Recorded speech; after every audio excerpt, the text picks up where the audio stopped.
Today's special, crab-style noodle bowl. A hearty dish made with crab-flavored ramen and crab-flavored fish cake.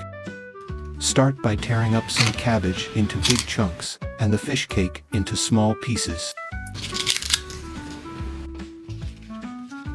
Kanakama is a crab-flavored fish stick made from white fish, often used as a substitute for real crab meat in salads, sushi, and noodle dishes.